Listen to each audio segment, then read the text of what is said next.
Did you see the story about age verification? Yes. Yeah. When it comes to YouTube, anytime they try to implement changes like this, it doesn't seem to ever work out well for anybody. And there's a lot of pushback going on right now. So what it is they're going to an age estimation model, and they're going to be using AI to estimate the ages, not, irregardless of what you entered for your age on there, which is hilarious that would be trusted anyways. The thing that I thought was weirdest about it is, like, if it flags you, and right now there aren't going to be, this is probably not even going to happen to you, I would be interested, if you're in the chat right now, if you are watching, let me know if this happened yet, like if you have had to deal with age verification as it happened today. But they're saying that if you do get flagged and you are over 18, all you have to do is either show a government issued ID, a credit card, or a selfie. And those feel very different things. Yeah, I felt for a while, I think Congress is going to pass some sort of, they're going to call it like a data safety bill or something, and they're going to prevent websites from collecting IDs. This is happening now in a few countries, and I think it's just it's going to happen here. This is just going to be a weird blip where, because the point of this was to initially was to ban porn access for minors, which is a really noble goal. But yeah, it's going to be really tough. I don't know. I always feel like with these major corporations, if they really wanted access to your personal identification, they could have it anyways. Yeah, but that's not that's like the same logic they were using during after the Patriot Act got passed, and they're like, if you've got nothing to hide, you got nothing to worry about. Right, yeah. So it's like I think this is just going to be a weird blip. I think because that's going to be a super popular piece of legislation whenever it's inevitable. They've floated it a few times, it just dies in committee. But I think that we've all given up the idea of anonymity, whether we admit it or not. There are people that still will say, I want to be able to be anonymous, and they'll say that I don't want, lists, etc. But I think that most people have decided that the things that they want to get in exchange for anonymity or in exchange for privacy, for having for putting their name out there, the things that they want to get are worth having their information available to marketers, etc. And when it comes to the government, look, the government, if they want your information, they will get it. If they want to come pick you up, they will subpoena it, and whatever company has the information, they're just going to hand it over because they're not going to fight the government in court. So that ship has sailed a long time ago, and I think that it's mostly boomers, Gen X, that are still saying things like, no, I don't want that, I want the blah blah blah, but they don't actually behave as if they want that privacy. Well, is it more the idea that it's kind of like, yes, this is what I think should be true, even if I don't necessarily want to do it myself. It should be the option for people to not have to put their data out there. The argument is always, well, I want the option. It's kind of like the inverse of when me and you were talking that one day about somebody put a bill through that said to abolish the Department of Education. I said it's stupid because it's never going to happen. Egg on my face later, given everything that happened. But the point was, you said it's good because it puts the idea out there, and the idea dies if it's not there. People should still be putting the idea out there that your right to privacy is important. And people talk a lot about the idea of an internet bill of rights, and that being something that would be good for the general public. But I don't know how we even implement something like that. Well, you're not going to get Congress to move on that because there are too many lobbyists and companies that would find that kind of legislation abhorrent to their or just detrimental to their business model, right? So they're not going to ever produce that legislation. So that idea kind of, I think, has also kind of like that ship has sailed as well. You do still have the ability to be anonymous if you want, and there probably will never be a situation where you can't be anonymous if you want. It will just be extremely rigorous to be anonymous, right? You're going to have to buy everything with cash, use only prepaid cards. You'll have to have a car that doesn't have a computer in it, so it'll have to be something from the 90s or earlier. It'll be very, very difficult, but people that are really motivated probably will still be able to do it. And the cat's out of the bag anyway. The estimate's over 50 million Americans have submitted for DNA testing, through Ancestry DNA. And not only that, so it's and that means that if someone in your I would never do that, but my sister did. I'm going, so it's Yeah, if you have like they've solved cold cases through someone's cousin submitting Yes, their I DNA. was just watching a video recently about like the cat's out of the bag. It's like you can't. There's no possible way to opt out at this point. I mean, you can try, but if you commit a crime and your second cousin's, taking a DNA test, they will find you eventually. It's funny. Okay, so I was rewatching Reset the Counter, Person of Interest, the pilot episode, and there's a line in there where the character of Carter asks Reese for his name, and he says, it's funny. It seems like the only time you need a name now is when you're in trouble. Right. And I was like, at the time that it came out, I thought the writing was great, and I thought it was an interesting bit of dialogue, but I didn't actually agree with it because you do actually need your name for so much, which is kind of interesting because I was like, that's great writing, but it's not accurate.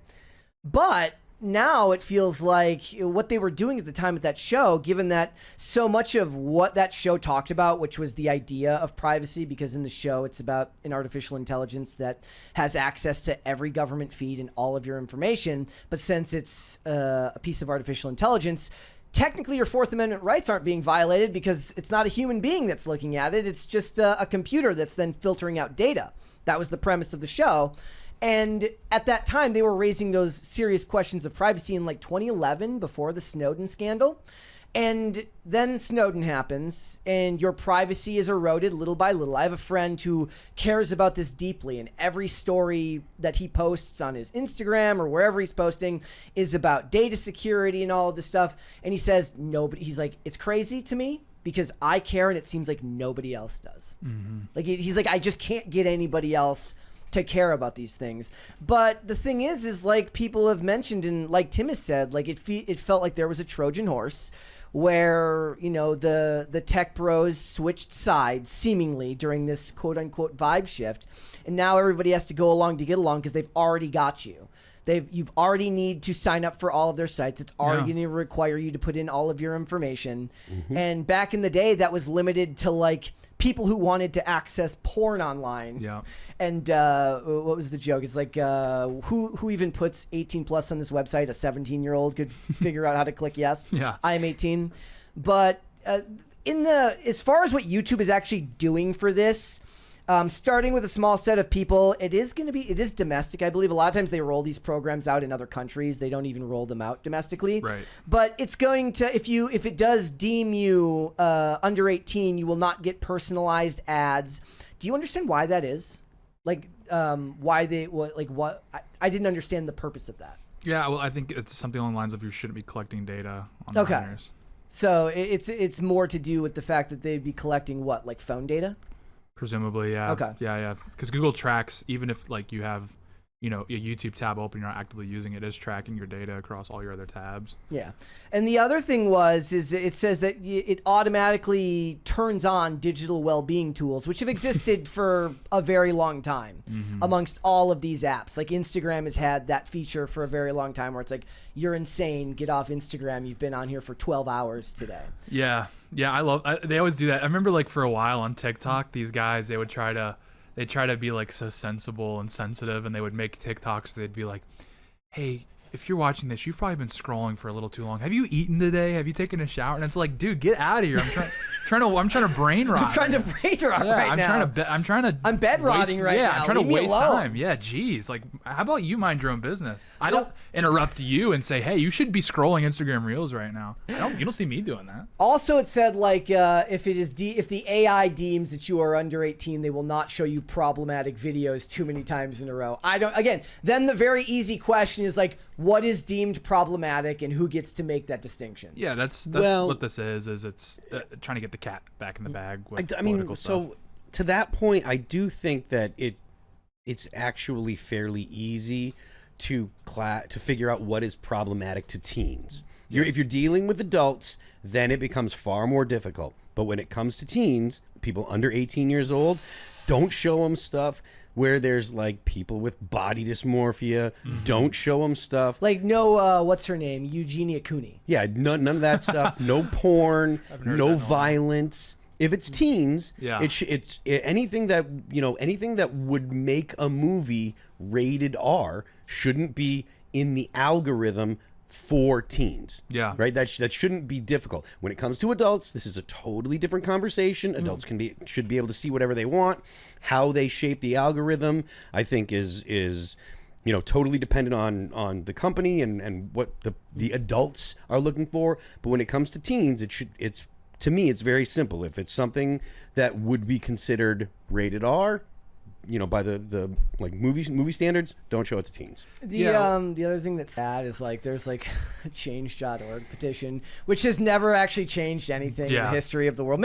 Maybe somebody in the chat knows, like, has a change.org petition ever actually led to something changing? Like, the amount of dollars in your bank account. Yeah, it's like 75,000 signatures is just nothing. It's like that'd be like if Seinfeld, if he had like modern stand-up, that would be one of the bits. Like, change.org, more like keep your plans. Like, that's what it would be. I don't want to make a TikTok. Change? What was that? Doesn't change anything.